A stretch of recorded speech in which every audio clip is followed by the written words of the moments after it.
अस्सलाम वालेकुम and a very good morning to all of you. कैसे हैं आप? Welcome to rise and shine only on 365 news, Monday to Friday 9 से 11 live. मैं नादिया खान यहाँ और ज़ुहैब हसन होते हैं और जो खबरें हैं ना भाई काम की सब यहाँ हैं, सब यहाँ पर हैं काम की खबरें। If it's news it's right here. बिल्कुल ऐसी बहुत अच्छी लग रही है आप नादिया, बहुत शुक्रिया, थैंक यू। बस ये सर्दियाँ आ गई हमारे स्टूडियो में तो कुछ डबल ही आ गई है, -20 तो होगा। अच्छा पहले ही होता था, मैं देखता नादिया का एसी ऑन नहीं है, एसी ऑन करा दो। और अब क्या बात होती है रॉबिन भाई, वो एसी बंद करा दे। बहुत सर्दी है ये जी। ऐसा होता है थायराइड में। थायराइड में जो आपका थर्मोस्टेट होता है ना बॉडी का, वो काम नहीं कर रहा होता, तो सर्दियों में उसको बॉडी को गर्म करना भूल जाते हैं। और ये जो होता है ना कि आपका टेम्परेचर जो गर्मियों में है कि आप कूल रहें, सारा सही समझाया आपने, थर्मोस्टेट काम नहीं कर रहा। तो ये थायराइड की जो मेरी बहनें हैं वो समझ सकती हैं कि थायराइड में आपका थर्मोस्टेट प्रॉब्लम करता है। अल्लाह आपको सेहत देगा इंशाल्लाह, बिल्कुल ठीक हो जाएगा सब कुछ। उम्र गुजार रही है, थायराइड तो अब एक मतलब जिंदगी का हिस्सा है। नहीं कोई नहीं, मैनेज करें। अल्लाह से लंबी जिंदगी आपको देगा, बहुत शुक्रिया, अच्छी किस्मत। अच्छा जी, तो बुजुर्ग लग रहे हैं तो जरा ये नहीं आपने इस तरह बीमारियों का जिक्र कर दिया शुरू में, ठीक है ना, अच्छी लग रही है आप। It is just a condition, manage करनी है, बीमारी थोड़ी है। अच्छा ठीक है, थायराइड कहां से बीमारी? अच्छा ठीक है, चलो कंडीशन है। अच्छा जी, तो अब हम शो पे क्या बात करनी है ये हमने जरा आपको बताते रहना, साथ साथ हमारी चिट-चैट होती रहेगी। Chairman peoples party Bilawal Bhutto का बयान, और बहुत ही इन हालात वाक़यात में, इस कॉन्टेक्स्ट में जब बहुत बात हो रही है सूबों की, तो सब ये जानना चाहते हैं कि पीपल्स पार्टी का मौक़िफ़ क्या है और दीगर जमातों का मौक़िफ़ इस पर क्या है। तो खैर उन्होंने पीपल्स पार्टी का एक हद तक मौक़िफ़ ज़रा क्लियर कर दिया है, सामने रख दिया, तो इस पर हम बात करेंगे। और फिर जनाब नादिया क्या होगा? हाँ जी, आज आपको पता है माउंटेन डे है। माउंटेन डे की बात करते हैं तो मुझे वर्टिकल लिमिट एक मूवी याद आ जाती है। मैंने इतनी दफ़ा देखी, मुझे इतनी पसंद। क्या मूवी है, आप भी देखिए, आज के दिन तो जरूर ही देखें। तो उसकी वजह से ना मुझे इससे एक तो मतलब मुझे खौफ भी बहुत आता है। मुझे समझ नहीं आता कि ये मतलब लोग जो कौन से लोग हैं, क्या दिल है उनका, क्या जज्बा और क्या शौक, एंड फॉर फन, इसके लिए पैशन ही चाहिए। एंड पैशन, और वो एक प्रोफेशन के तौर पे भी लोग जो हैं, ये इतना खतरनाक स्पोर्ट जो है उसको उन्होंने रखा हुआ है अपनी लाइफ में, और इतना रिस्क लेते हैं एवरी टाइम। बिल्कुल, इसके साथ कितनी और मूवीज भी हैं, एक्सपीडिशंस पे जाते हैं, और वो कितना जबरदस्त है ये वो। लेकिन ये कि वाकई इसके लिए पैशन चाहिए, कोई अलग क्योंकि जान पे खेलते हुए जो है ना आप ये काम करते हैं। और कुछ तो इस पर हम बात करेंगे, वर्ल्ड माउंटेन डे है और एक माउंटेनियर हमारे साथ होंगी, और हमारे पास ऑक्सफोर्ड लेबोरेटरी के साइंटिस्ट भी हैं, पाकिस्तानी हैं, जो कि एंटीबायोटिक्स पे बड़ी जबरदस्त रिसर्च कर रहे हैं, साइंटिस्ट हैं, उनसे भी बात करें। I like scientist. हाँ, और देखिए कहाँ से झंग से मतलब और ऐसे गरीब घराने से वो उठे और फिर उसका स्कॉलरशिप ली, और फिर ऑक्सफोर्ड में अब रिसर्च हो रही है कि एंटीबायोटिक्स वगैरह। और सुना है कि जो मोबाइल फोन से उसके ऊपर जो पीटीए टैक्स है वो कम हो रहा है। मैं तो तभी खरीदूंगी, 4 साल से वेट कर रही हूँ, शायद ये हो ही जाए, बट अभी नथिंग इज फाइनल। और जो फाइनल है बात वो ये कि अली अंसारी बहुत अच्छा काम कर रहे हैं जी, और सबूर और उनका एक ड्रामा अभी फासले जो है वो, हाँ ये अली अंसारी ड्रामे में, मैं ये और जुनैद मेरे भाई बने थे, तो मैं बड़े अच्छी तरह इसका नेचर जानती हूँ। बहुत ही स्वीट इंसान है, very hard working, very focused. और अब जो ड्रामा है बेगम के साथ है, तो कैसा लगता है कि जब ड्रामे में बेगम आपकी हीरोइन हो, हैं जी, कितना आप अंडरडॉग की तरह काम कर रहे होंगे। नहीं बड़ा जबरदस्त, मैं ड्रामा देख के आई हूँ किसने सारी, उसके ऊपर प्रेशर होता है ना, प्रेशर होता है। अच्छा जी, नहीं मुझे तो अच्छा लगता है कि दोनों का काम साथ करेंगे। और सबा कमर के साथ भी ड्रामा आ रहा है इनका, सबा कमर के साथ भी आ रहा है, सबा कमर तो भी वैसे ही बहुत। Ali Ansari is here guys, बिल्कुल ही हैज अराइव्ड। और हर माशाल्लाह अच्छे टॉप प्रोडक्शन में आप अली अंसारी को आजकल देख रहे हैं। I am very happy for him. तो इनसे जरा बात करेंगे कि बेगम के साथ एक्सपीरियंस कैसा है ड्रामे का, और क्या खबरें हैं, और बहुत कुछ है। वो तो हम जब शो चलता रहेगा तो फिर हम मजे की बातें करते रहेंगे, बसंत की बात भी होगी, बिल्कुल ऐसे ही है। लेकिन सबसे पहले हमारा जो पहला टॉपिक है वो ये कि chairman peoples party Bilawal Bhutto Zardari ने कहा है कि 20 नए सूबे बनाने से पहले जिन नए सूबों पर इत्तेफाक हो गया है वो बना लें पहले, 20 नए सूबों की बात बाद में करें। उन्होंने लाहौर में सीनियर सहाफियों से बातचीत की है, और उन्होंने कहा है कि ये जो पार्लियामेंट, उन्होंने पार्लियामेंट से मुतालिक भी कहा कि ये जो पार्लियामेंट है इसमें 2 ये तरामीम अभी आ चुकी हैं।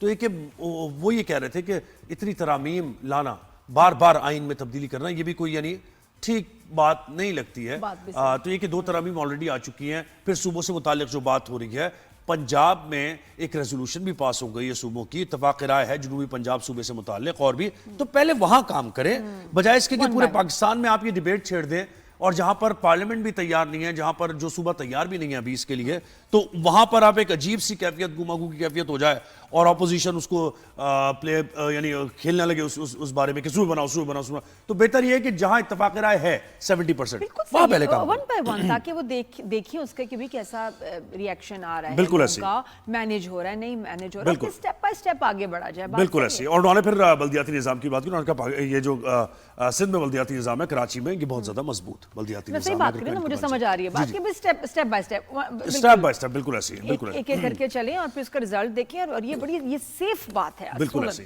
तो हमें पाकिस्तान पीपल्स पार्टी के सीनियर रहनुमा कादिर मंदोखिल साहब ने ज्वाइन किया। कादिर साहब बहुत शुक्रिया, आपने वक्त दिया जी।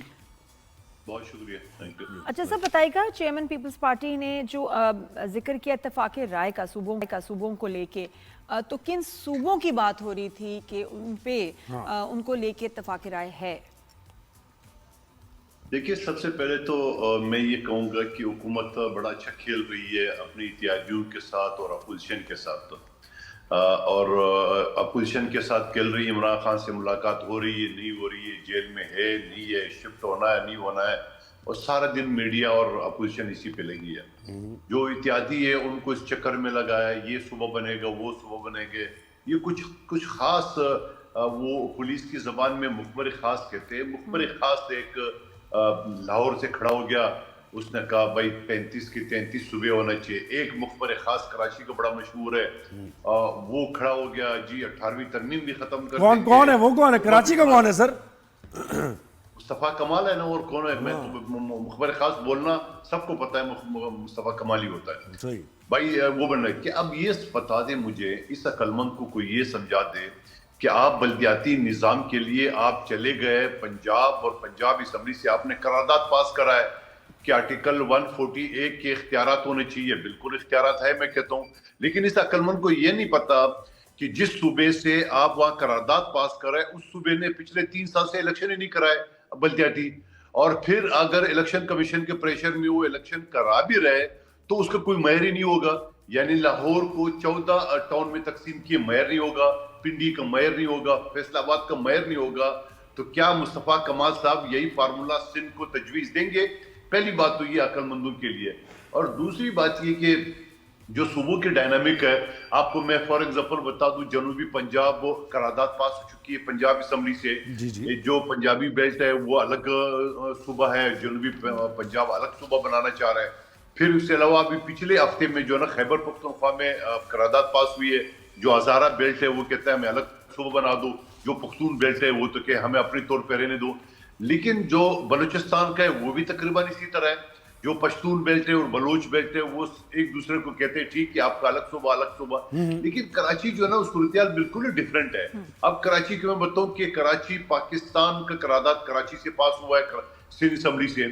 पाकिस्तान बनने से पहले कराची सिंध का हिस्सा था, और कराची में ऐसा नहीं है कि एक कम्युनिटी रहते हैं, यहाँ उर्दू स्पीकिंग ज्यादा है। अगर वो उर्दू स्पीकिंग 2 करोड़ है तो 1.5 करोड़ जो है ना वो पश्तून है। यहाँ बलोच है, सिंधी है, हजारावाल है, सराइकी है, मुख्तलिफ एक गुलदस्ता है पाकिस्तान का। तो आप मुझे बताओ यहाँ किस तरह आप सूबा बनाएंगे? यानी ये कराची आप कह रहे हैं ये विफाक की अलामत है। वैसे तो हमारा कैपिटल इस्लामाबाद है, लेकिन कराची विफाक की अलामत नजर आता है, तो इसको कैसे डिवाइड किया? यही कह रहे हैं ना सर आप? बिजनेस हब है, नहीं ज़ुएब, कराची कैपिटल था पाकिस्तान का, अयूब खान के दौर में फिर इस्लामाबाद बनाया गया। थोड़ा ये भी आपकी जो नहीं सही कह रहे हैं आप के लोग हैं उनको नहीं पता होगा। नहीं मुझे पता है सर, लेकिन मैं यही कह रहा हूं कि चाहे बना दिया गया हो इस्लामाबाद, लेकिन उसके बावजूद कराची के जो डायनेमिक्स है वो विफाकियत को रिप्रेजेंट करता है, ये मैं कहना चाह रहा हूं। जो गुलदस्ता है ना, पहले जुमले का कराची गुलदस्ता है जहां तमाम मज़ाहिब के, तमाम मसलक के, तमाम जबान बोलने वालों का शहर है। तो अब अगर इसको अलग सूबा बनाएंगे, अव्वल तो ये होगा कि सिंध के साथ ज्यादती होगी कि जिस सिंध से करारदाद पास हुई है पाकिस्तान की बनाने का, उसी को आप तोड़ रहे हो। और फिर उसके बाद पाकिस्तान से पहले ही ये सिंध का हिस्सा था। और फिर मैं जो बाकी 3 सूबों का आपको बताया कि वहाँ जो एक ज़बान या उसकी नस्ल हिसाब की से सूबे बनाने की जो तजवीज़ है, यहाँ तो बिल्कुल ही चेंज है।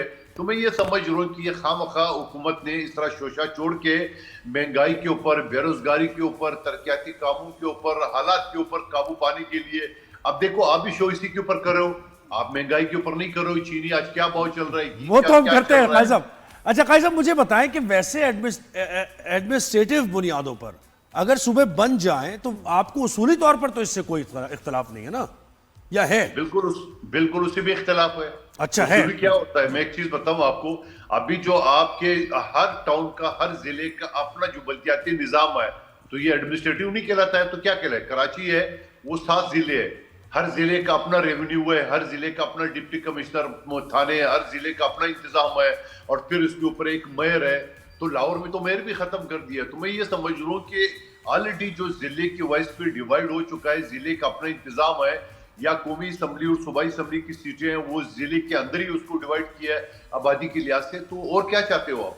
अच्छा, मुझे फिर तो एक बात, ये आम बंदे को कैसे अफेक्ट करता है कि अगर ये जो सूबों की बात हो रही है, ऐसे डिवाइड की बात हो रही है, आम इंसान को उसकी लाइफ पे क्या असर पड़ेगा, गुड एंड बैड?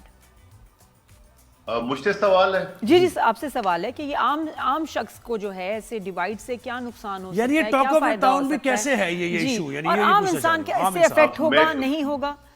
मैं कहता हूँ आम इंसान मेरे और आपकी बातें सुन रहे हो, वो भी परेशान है कि हमारा क्या फायदा है उसमें। यही तो सवाल है कि आपने एक डिबेट आवाम के बीच में डाल दी है, आवाम जो है ना रोटी कपड़ा मकान बेरोजगारी ये सारी चीजें बोल गए, इन चीजों पे लग गई। तो मैं यही कह रहा हूँ कि ये हुकूमत की चाल है। नहीं देखिए, हाँ सर, नहीं हम ये बात क्यों करें खालिद साहब, हम इसको जस्टिफाई इस तरह करेंगे, बात हम इसलिए कर रहे हैं, लोग क्या करते थे, हुकूमतें क्रिकेट के मैच करा देते, लोग भूल जाते थे बेरोजगारी। रोम में ओलंपिक्स हो जाते हैं, वो तो हमें पता है हिस्ट्री सर। अच्छा मुझे बताएं कि हम ये बात पता है क्यों कर रहे हैं और क्यों जस्टिफाई हम इस टॉपिक को कर रहे हैं, क्योंकि देखिए ये कंसर्न्स हैं और आप चेयरमैन पीपल्स पार्टी ने भी बहुत ही मतलब बिटवीन द लाइंस एक बात समझाने की कोशिश की है जहां से ये बातें हो रही हैं। और फिर उन्होंने ये भी एक बात की, आपने जरूर देखी होगी वो जो उन्होंने बात की साफियों से, कि इस पार्लियामेंट से 2 तरमीमें पास हो चुकी हैं, तो बेहतर यह है कि इज्तिनाब किया जाए कि मजीद कोई तरमीमें आए, क्योंकि आइन में इतनी तब्दीली बैक टू बैक नहीं अच्छी लगती। तो जाहिर है अगली तरमीम का जिक्र यही हो रहा था ना कि सूबा और ये सारे मामला आप उससे बेहतर जाते हैं, इसलिए हम ये डिस्कस कर रहे हैं। देखिए बिलावल भुट्टो साहब का मतलब ये था कहने का, एक तो आइन का आर्टिकल 239 जो है ना आपको इजाजत देती है कि आपके पास जब 2/3 मेजॉरिटी हो तो आप तरमीम कर सकते हो। अब अगर पीपल्स पार्टी नहीं चाहती है, पीपल्स पार्टी के कौमी असम्बली में 74 MNA है, सेनेट में 26 MNA जो सबसे बड़ी पार्टी है, तो पीपल्स पार्टी के बगैर ये मुखबर खास कैसे तरमीम करा सकता है? पहले सवाल तो मेरा ये रखा था। और दूसरी बात ये कि और भी तो मसाइल है कि आप सुबह उठते ही तरमीम की सोच रहे, सुबह उठते ही पाकिस्तान को तकसीम करने की सोच रहे। आप सुबह उठते ही ये क्यों नहीं कहते हो कि आज से पेट्रोल की कीमतें जो ना वो एक्चुअल लेंगे जो हमें इंपोर्ट के नक मिले। आज सुबह उठते हुए आप ये क्यों तरमीम करते हैं कि भाई कानून सबके लिए बराबर है। इस्लामाबाद हाईकोर्ट का जज जो 2 बच्चों को रोन डाला और वो जज खुद एट द स्पॉट पहुंचा और अपने बेटे को मफरूर कराया और बच्चों को अस्पताल ले, ये इसके ऊपर कानून साजी होना चाहिए, इसके ऊपर डिबेट होना चाहिए। ये सारी चीजें तो नहीं हो रही। बिलावल साहब का मतलब ये है। जी अच्छा, मुझे एक और चीज बताएं, पाकिस्तान तहरीक इंसाफ के मामला किस तरफ जा रहे हैं, या ये मतलब पीपल्स पार्टी का कोई किरदार इसमें अदा कर सकती है? क्योंकि बैरिस्टर गौहर कभी तो लगता है कि वो ये कह रहे हैं कि हम पार्लियामेंट जमहूरियत और हमें जरा स्पेस दिया जाए, तो इसका मतलब है कि वो टेबल टॉक की बात कर रहे हैं, लेकिन on the other hand chairman जो बाली पीटीआई है उनकी कुछ और ही बात है। पीपल्स पार्टी कहां खड़ी हुई है इसमें? जी, पीपल्स पार्टी का मेन किरदार है ज़ोएब, अगर आपको याद होगा 8 फरवरी के बाद जहां यानी 3 पार्टियों का एक ट्राइका था, 2 पार्टियां अगर इकट्ठी नहीं होती थी तो हुकूमत नहीं बन सकती थी। हमने पीपल्स को, पीटीआई को ऑफर किए कि आपकी चूंकि पार्टी नहीं है लेकिन आजाद मेंबरान है, आपको हम गैर मशरूत तौर पे सपोर्ट करते हैं, आप अपना वज़ीर आज़म ले आए। वो आपकी इनकी जबान तो आपको पता ही है कि वो जिस तरह जबान इस्तेमाल करते हैं। उसके बाद आसिफ अली जरदारी साहब ने ज्वाइंट सेशन पे ये ऑफर किए कि आइए बैठ के बात करते हैं। उसके बाद मुसलसल हम लोग मुख्तलिफ टॉक शो में उनको ऑफर करते रहे, लेकिन इमरान खान ने अपने आप को बंद गली में खड़ा कर दिया। यूं कहूं कि वो बंदा एक कदम पे चढ़ जाता है ना तो पीछे आवाम बेबस होता है, सिवाय उसको रिक्वेस्ट करने के खुदा का वास्ता नीचे उतर जाओ, और उसके अलावा बस नहीं है। तो यही हमारा कहना है कि खान साहब ऐसे कमरे पे चढ़े हुए जो वो कुछ नहीं मानता है, और इनके जो फॉलोअर्स है वो भी कुछ मानने को तैयार नहीं, चाहे वो सजा याफ्ता हो, चाहे उसके ऊपर कोई चीज साबित हो जाए। लेकिन सवाल ये है कि आज 26वीं तरमीम में तो फिर भी पीटीआई रेलिवेंट थी, 27वें में तो इरेलीवेंट हो गई।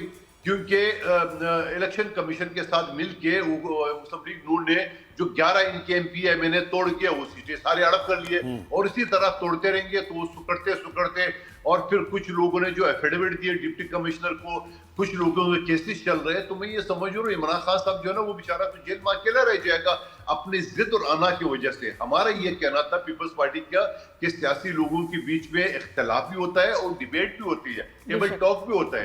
हमारे नून लीग के साथ आज भी कोई खास ताल्लुकात नहीं है, लेकिन वो तो प्रॉब्लम है ही, लेकिन ये कि पॉलिटिकल स्पेस आप लोगों की भी आहिस्ता आहिस्ता जो 27वीं 28वीं है ऐसे। लेकिन मुझे बताया अगर कोई अगली तरमीम आती है, मुख्तसरन बताइएगा, सपोर्ट करेगी पीपल्स पार्टी और उसका जो टेक्स्ट है वो यही होता है सूबों से मुताल्लिक़ इख्तियारात, प्रोविंशियल ऑटोनॉमी, एनएफसी, तो क्या करेंगे आप? जो आप फिर मफरूजे पे बात कर रहे हो, आप मुझे बताओ कि अगर हुकूमत ये तरमीम कर रही है कि आज से पेट्रोल की कीमत जो है ना, फैसल वाडा कह रहे हैं ना, फैसल वाडा कह रहे हैं कि आएगी, हम लेकर आएंगे। फैसल वाडा को मैं पीर समझता हूं क्योंकि इलेक्शन से पहले पता होता है ये सीट आपको नहीं मिल सकती, ये मुस्तफा कमाल को दे दी गई है। फैसल वाडा की तो सारी बातें सच्ची होती है, उसके ऊपर मैं क्या बहस करूं। सवाल ये कि हुकूमत आवाम के फलाह बहबूद के लिए कोई तरमीम लाती है तो पीपल्स पार्टी बिल्कुल साथ देगी, और अगर हुकूमत सिंध को तकसीम करने के या एनएफसी अवार्ड पे कट लगाने की तरमीम लाएंगे तो पीपल्स पार्टी कभी साथ नहीं देगी। थैंक यू जी, बहुत शुक्रिया, आपने हमें वक्त दिया। और वाकई फैसल वाडा से मैं चाहती हूँ हमारे शो में आपको कैसे पता चलता है? हाँ, मतलब हमें किसी को टैरो कार्ड रीडर को उसको बुलाने की जरूरत नहीं है, किसी एस्ट्रोलॉजर को बुलाने की जरूरत नहीं है, फैसल वाडा को पता होता है। एग्जैक्टली। अच्छा, ईयर एंड हो रहा है मेरे ख्याल से, दिसंबर जा रहा है, नया साल आ रहा है, तो फैसल वाडा को बुला के कर ली जाए, क्या ख्याल है? एक्सक्लूसिव शो कि भाई क्या होने जा रहा है, वायरल है। हाँ। अच्छा भाई, अब जोहेब मैंने बहुत कोऑपरेट किया आपके साथ इस सेगमेंट में। मैं उम्मीद करती हूँ कि जो रह गया जितना थोड़ा सा शो, उसमें जोहेब भी मेरे साथ कोऑपरेट करें। समझ गए होंगे आप मैं क्या बात कर रही हूँ एकदम। अच्छा ठीक है, मैं मिलते हैं ब्रेक के बाद। चला जाऊं या फिर नहीं, खड़े रहो, कोऑपरेट करो। Keep watching good morning, see you after short break.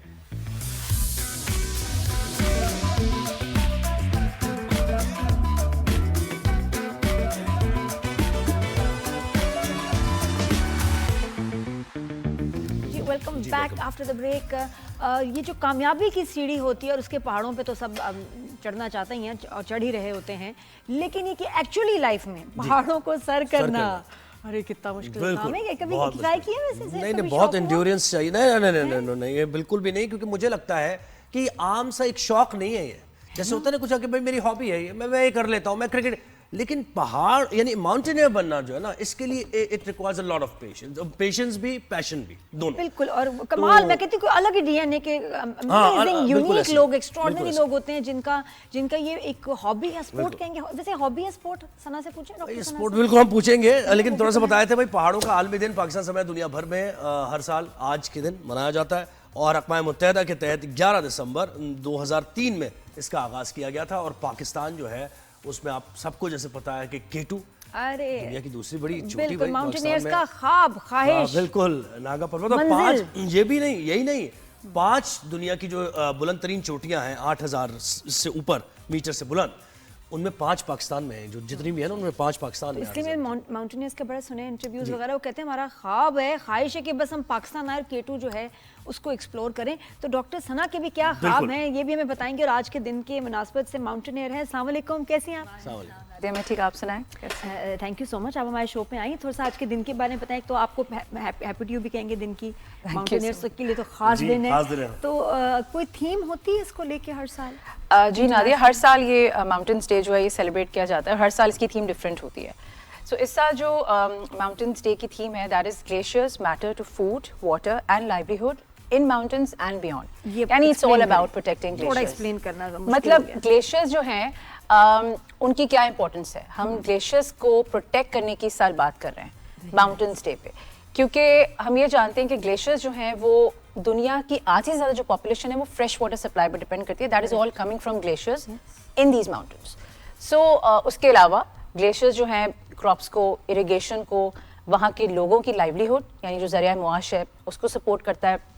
Renewable energy resource का भी एक बड़ा इंपॉर्टेंट जरिया है। हम हाइड्रो जो एनर्जीज हम जनरेट करते हैं, that is also by virtue of glaciers. और बहुत सी जो है इंडिजिनियस पॉपुलेशन है वो वहाँ पे रहती है सालों से, कल्चर को भी जो है ये उसकी इंटेग्रिटी को मेंटेन करता है। सो ग्लेशियर्स के तो बहुत सारे फायदे। तो ग्लेशियर्स के कोई खतरा है आपको लगता है कि क्लाइमेट के जो चेंजेस हैं, ग्लोबल वार्मिंग उससे इफेक्ट हो रहे हैं और आगे कुछ डिजास्टर्स बड़े हो सकते हैं? जी बिल्कुल बहुत खतरा है। ग्लोबल वार्मिंग का तो आपको भी पता है, हम सबको पता है। और ये ग्लोबल वार्मिंग जो है ये दुनिया भर के जो ग्लेशियर्स को है ये बड़ा नेगेटिवली इम्पैक्ट कर रही है। ग्लेशियर्स मेल्ट हो रहे हैं, पिघल रहे हैं, यू नो, एट इरैटिक रेट। और जब वो पिघलते हैं तो हम हर साल स्पेशली पाकिस्तान की अगर मैं बात करूं, पाकिस्तान दुनिया में वो वाहिद मुल्क है जिसमें 13,000 ग्लेशियर्स हैं। सबसे ज्यादा glaciers outside the polar region, Pakistan में सबसे ज्यादा ग्लेशियर्स, 13,000 ग्लेशियर्स। सो पाकिस्तान में सबसे ज्यादा फोकस करने की जरूरत है। और ये जो ग्लेशियर्स जिनकी मैं बात कर रही हूँ, इनका सबसे इंपॉर्टेंट बात तो ये है कि ये जब मेल्ट होते हैं तो क्या होता है हर साल? फ्लडिंग, ओवर फ्लडिंग हम देखते हैं, फ्लडिंग होती है, लोगों का जो है वो पूरे क्रॉप्स और एनिमल्स, लोगों की जानें जो है वो चली जाती हैं, डिफॉरेस्टेशन हो रही है, लैंड इरोजन्स हो रही हैं, ये सारी की सारी जो है ये एक ग्लेशियर के मेल्ट होने से हो रही है। And that is all because of global warming. Correct. और ग्लोबल वार्मिंग हमें पता है क्यों हो रही है। ग्लोबल वार्मिंग इसलिए हो रही है कि दरख्त कट रहे हैं। ग्लोबल वार्मिंग इसलिए हो रही है कि ये जो धुएं आप देख रहे हैं कितने सारे, ये जो क्लोरोफ्लोरोकार्बन्स हैं और ये जो कार्बन डाइऑक्साइड गैसेस हैं जो गाड़ियों से निकल रही हैं, फैक्ट्री से, इंडस्ट्री से निकल रही हैं, जो पूरा ये जो गैसेस हैं ये हीट ट्रैप करती हैं। अच्छी बात है कि ये इसको आपने थीम बना के अवेयरनेस इसको फैला रहे हैं ऑन दिस स्पेशल डे। दुनिया तो बिल्कुल बात नहीं है, बात है टू सेव द ग्लेशियर्स। और सेंसिटाइज है दुनिया क्लाइमेट चेंज को लेकर, तो बहुत से सारे इकदाम किए जा रहे हैं। और आपसे ये ग्लेशियर्स को प्रोटेक्ट करना हमारे लिए तो सिर्फ एक खूबसूरती है। हम जब आप कंट्री साइड जाते हैं हम कहते हैं ग्लेशियर देखे, लेकिन आप देखें पूरा इकोसिस्टम जो है वो कितना। और आप देखें कुदरत ने, अल्लाह ने क्या ये फरमाया कि हमने तो पहाड़ों को इसलिए मजबूत बनाया ताकि जमीन मुस्तहकम हो, तो वो इसलिए बहुत कम काम हो रहा है। डॉक्टर से ना दुख ये होता है कि हम लोग बिल्कुल डिनाइल में है, बात ही नहीं कर रहे, काम ही नहीं कर रहे इसके ऊपर, हमारे किसी मैंडेट में है ही नहीं। अच्छा, ये तो इसकी इंपॉर्टेंस है। सो मेनी इश्यूज जो पाकिस्तान में नहीं हो रहे, ये तो पता नहीं इस इशू पे कब बात होगी। ये तो इसकी इंपॉर्टेंस की आपने बात कर दी, इशू पे बात होनी चाहिए। अपने बारे में भी जरा बताएं ना, आप माउंटेनियर हैं, कि क्या क्या आपके तजुर्बात रहे, कहाँ जान पे खेल के आपने सोचा कि बस क्लोज क्वार्टर से आपने डेथ को देखा। डॉक्टर हैं, हाँ, और डॉक्टर भी है साथ में, ये पैशन, ये स्पोर्ट है, ये हॉबी है। तो ये बताएं ना जरा। नादिया, दोनों है, हॉबी भी है मेरे लिए, तो इट्स अ हॉबी, ठीक है, और of course it's a high risk sport activity. High risk में इसलिए बोल रही हूँ कि बहुत मुश्किल भी है और आपकी जान को बहुत खतरा भी होता है जब आप इन स्पोर्ट एक्टिविटी में मतलब करते हैं इसको परस्यू। सो मैं ना मतलब मेरा जो पहला एक्सपीडिशन था दैट वाज बैक इन 2021, जो कि मैंने K2 बेस कैंप से स्टार्ट किया था। स्टार्ट यूसे किया था। मतलब मुझे शौक था बहुत ज्यादा K2 को मतलब देखने का सामने से कैसा मतलब दिखता है ना। लाइक आपने जैसे अभी कहा कि 5 बड़े 8,000 मीटर से जो अबव माउंटेन्स, जो ऊपर ऊंचे माउंटेन्स हैं, वो पाकिस्तान में 14 ऐसी पीक्स हैं पूरी दुनिया में जो 8,000 मीटर से बुलंद हैं, जिसमें से 5 हमारे पास हैं। उसके बाद 7,000ers और 6,000ers तो लातादाद है, मतलब इतनी है कि जिनके नाम भी नहीं। मुझे बता बेस कैंप से कैसा लगता है आपको? एक वो सेकंड पे शुरू कैसे हुआ? कोई मूवी देखी थी मेरी तरह, वर्टिकल लिमिट, मैं तो और डर गई उससे। लेकिन वर्टिकल लिमिट देखी थी वैसे, लेकिन मैं डरी नहीं थी। मतलब नादिया एक्चुअली मुझे लगा जैसे मैं वहां हूं, वो मूवी इतनी रियल थी कि लगा मुझे मैं वहीं हूं, मैं फंस गई हूं, आई कांट ब्रीथ। बच्ची को लग रही है, मुझे दर्द हो रही है। हाँ। तो वो मेरे लिए बहुत ही कुछ असर छोड़ गई। तो आपका वो ट्रिगर कैसे हुआ कि आपको लगा I want to do this? Actually एक तो मैं पहाड़ी वैसे भी हूँ बाय ब्लड, ठीक है, I belong to the mountains. मतलब मेरा ताल्लुक जो है ये कोटली सतिया वाली साइड से है, पिंडी मरी के साइड पे जो है। बचपन से ही वो से तो नहीं, लेकिन नहीं करती थी, बिल्कुल भी नहीं करती थी। I have always been, you know, I have been living in Karachi, I was born in Karachi, I was raised in Karachi, ठीक है, लेकिन वो खून में शायद। लेकिन अब्बा मेरे ये कहते हैं कि खानदान में किसी को पहाड़ों पर जाने का शौक नहीं हुआ, सारे पहाड़ी हैं, तुम एक अकेली निकल आई हो। तो आई think it's probably in the blood, that's why. और दूसरी बात ये कि बस पता नहीं अट्रैक्ट करते हैं पहाड़ों को। कभी आप भी जरा, आप लोग गए होंगे जरूर, एक मिस्ट्री सी लगती है ना पहाड़ों को देख के, भी फीलिंग आती है, खौफ भी लगता है, लेकिन उस खौफ में भी बड़ी खूबसूरती नजर आती है। होता है जो सर्फर्स हैं उनको समंदर बुलाता है, पहाड़ बुलाते हैं, माउंटेन्स कॉल। मुझे बताइए, मुझे जो है ना यहाँ मुझे ये लाइव कैमरा बुलाता है, स्टूडियो। मुझे पता है ऐसा हुआ कभी, जैसे होता है अक्सर माउंटेनियर्स को, हमने देखा हेलुसिनेशंस हो रही हैं, समझ नहीं आ रहा कुछ, वो क्या कैफियत होती है, कब होती है वो? ऐसे वो होती है जब आप, वो किसी को भी वैसे हो सकती है, 6,000 से ऊपर भी बहुत से लोगों को होती है, कुछ लोगों को 7,000 मीटर से ऊपर होती है, कुछ लोगों को जो डेथ जोन है जिसको हम 8,000 मीटर्स एंड अबव बोलते हैं, that is a death zone, उसमें ज्यादा एक्सपीरियंस जो है हेलुसिनेशंस होती हैं। दैट इज प्रॉब्ली बिकॉज वहाँ पे जो ऑक्सीजन की जो सप्लाई है, ऑक्सीजन बहुत कम हो जाती है जितने आप हाइट पे जाते हैं, so air is really very thin up there. तो उस वजह से आपके ब्रेन में स्वेलिंग स्टार्ट हो जाती है। अगर मैं आम लैंग्वेज में समझाऊं तो उसको बोलते हैं सेरेब्रल एडिमा। उस वजह से हेलुसिनेशन आते हैं। कभी कभी लगता है कि कोई बंदा सामने से खड़ा आपसे बात कर रहा है। मेरे साथ नहीं हुआ है, like I have heard stories from people who had these 6,000 से ऊपर के हेलुसिनेशंस। मैं 6000 से ऊपर भी गई हूँ, लेकिन मेरे साथ हुआ नहीं है। And like I have seen people, कुछ लोगों को ना मतलब हाइट बहुत जल्दी लग जाती है। एवरीवन इज डिफरेंट, ऐसा नहीं कि अब कल को अगर 5 लोग जाते हैं तो एक को हो सकता है हाइट लग जाए। एल्टीट्यूड सिकनेस जिसको बोलते हैं, जब आप बहुत ऊंचाई पे जाते हैं, ऑक्सीजन के जब लेवल्स ड्रॉप होते हैं, सो आपकी तबियत जो है वो खराब होने लगती है। लिफ्ट में तो मेरा खराब होता है, 10वें माले से ऊपर जाऊं खत्म, मेरा वहीं मुझे नजर आने लग जाती हैं चीजें। तो ये तो वही बात है। तो और मुझे फ्लाइट में कितनी एंजाइटी होती है, कोई नींद की गोली मुझ पे काम नहीं करती, तो ये होता है, फोबियाज होते हैं। हाँ, बिल्कुल ऐसे ही। अच्छा, मुझे बताइए, जो अली सतबारा वाला एपिसोड हुआ था, हम लोग एक चैनल में थे और हमने वो लाइव कमेंट्री भी की, सब दुआ भी करते, बड़ा सैड भी था, लोग उदास भी थे, तो एक अलग सी कहानी थी एक जैसे कोई।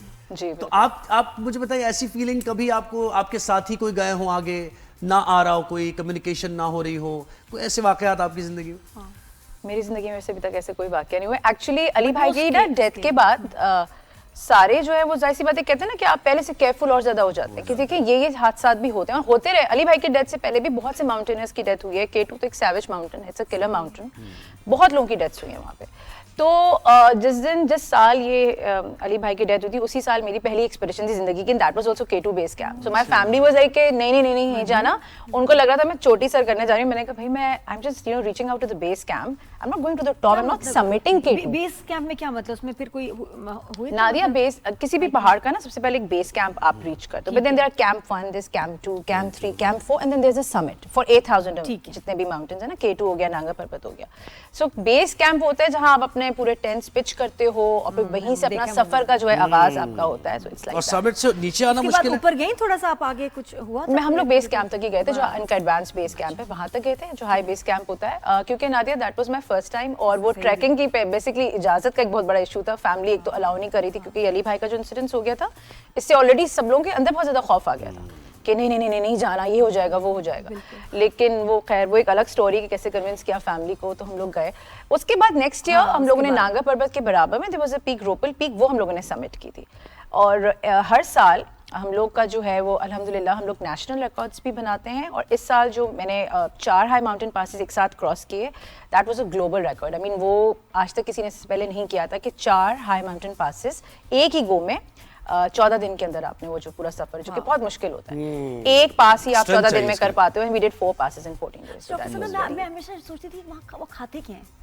हाँ, ये एक्चुअली काफी लोग सवाल कर रहे हैं। सॉरी, मैं सिंपल से सवाल है, क्या खाते हैं आप लोग? नादिया, हमारे साथ ना पूरी टीम जाती है, इस टीम में हमारे जो है वो कुक्स भी साथ होते हैं, जो बकायदा पूरा खाने का मटेरियल साथ जाता है। आप बहुत अच्छे खाने मिलते हैं, ऑल डिपेंड्स। पकता कैसे है और पकाते कैसे हैं? ऑक्सीजन वगैरह के साथ सब गैस सिलेंडर्स होते हैं, और कभी कभी हम लोग जो हैं वो अपने जो कैंड फूड होता है ना वो भी साथ ले जाते हैं। बिकॉज जब बहुत ज्यादा हाइट पे जाते हो ना, तो ये चूल्हा चलना जरा मुश्किल हो जाता है, क्योंकि हवा जब ऑक्सीजन लेवल्स ड्रॉप होते हैं तो ये आग जलाना भी जरा मुश्किल हो जाता है ना। चाय पे जाए ना तो टेस्ट बड्स भी और खाने का टेस्ट। अरे नहीं, बहुत भूख लगती है मुझे, तो बहुत भूख लगती है मुझे बहुत भूख लगती है, because like you know the whole day you are trekking, the whole day you are like trekking for 18 hours. कुछ भी खिला दो तो भूख लग रही होती है, भूख भी लगती है और चलना भी बहुत होता है। मैंने सुना था एक डॉक्यूमेंट्री में कि जो हवाई जहाज हैं, ये जब कहते हैं ना कि एयरलाइन का खाना बुरा होता है, खाना बुरा नहीं होता, हमारे टेस्ट बड्स फौत हो जाते हैं। वैसे एयरलाइन का तो बहुत बुरा होता है। नहीं, वो टेस्ट बड्स का भी थोड़ा सा 50-50 है वैसे थोड़ा। जाके ना आपको इतनी चीजें आप खाते हैं, वैसे एक एयरलाइन में तो मुझे बड़े मजे नहीं, मुझे भी, मैं यही कह रहा था। आई डोंट नो, ये बात मैंने सुनी। मुझे 1-2 एयरलाइंस का बहुत अच्छा लगा खाने में, अच्छा होता है, लेकिन उसके बाद मुझे तो भाई बहुत बुरा डायरिया उसके बाद मुझे तो बहुत होता है। मैं इसलिए एयरलाइन के खाने में डोमेस्टिक में होता है, नहीं, एमिरेट्स में भी हुआ था मेरे साथ। तो टाइम नहीं गुजरता, मैं तो सारे खाने इसको ट्राई करती हूं। वैसे नाम नहीं ले सकते, 2 एयरलाइन जैसी है, हमेशा इंटरनेशनल उसी से करें आप तो बेहतर होता है, उसमें खाना भी अच्छा होता है। चले जी, ये नहीं, मुझे एक बात है, समिट से नीचे आना मुश्किल है, लोग ये कहते हैं, वहां ज्यादा हादसात होते हैं। उतराई ज्यादा मुश्किल है या चढ़ाई? दोनों मुश्किल है वैसे, ठीक है। उतराई इसलिए लोग मुश्किल कहते हैं कि एक दफा जब आप ऊपर चढ़ जाएं तो आपका ये होता है ना कि मेन आपने जो ऑब्जेक्टिव है वो आपका अचीव हो गया, अब उतर जाएंगे, आराम से उतर जाएंगे। वो उस चीज को थोड़ा सा मतलब लाइट लेते हैं। उतराई भी बहुत मुश्किल होती है।